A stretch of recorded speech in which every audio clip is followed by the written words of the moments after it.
Anoche a la medianoche, anoche a la medianoche, vine a pedirte posada, vine a pedirte posada. Pensando que estaba libre, pensando que estaba libre, habías estado casada, habías estado casada. Tu mamá me preguntó, ¿qué hace joven por aquí? Si mi hija ya se casó. Agaché yo mi sombrero, agaché yo mi sombrero, receloso contesté, perdido estoy por aquí. Llegué muy tarde,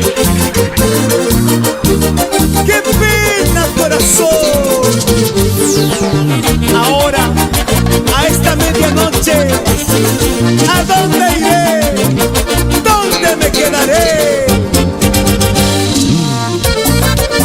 Llegamos al bello puerto de Lajas, Chaco Gamonal y Lido Gamonal. ¡Qué buena dupla! ¡Cómo gozan! ¡Cómo bailan! Dice: anoche a la medianoche, anoche a la medianoche, vine a pedirte posada, vine a pedirte posada. Pensando que estaba libre, pensando que estaba libre, habías estado casada, habías estado casada. Tu mamá me preguntó,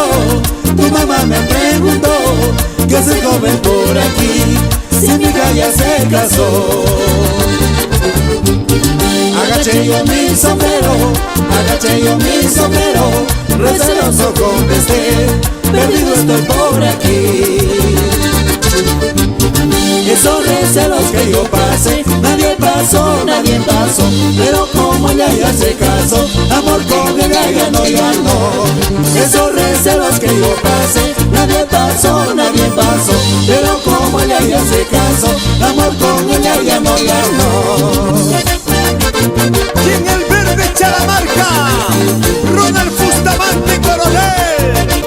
Y nos vamos a Chota. ¿Cómo se baila? ¿Cómo se goza? ¿Cómo dice? ¿Cómo dice? Esos recelos que yo pasé, nadie pasó, pero como ella ya se casó, amor con ella ya no, ya no. Esos recelos que yo pasé, nadie pasó, pero como ella ya se casó, amor con ella ya no, ya no. En Hualcayó, siempre con el programa Voces Cajamarquí.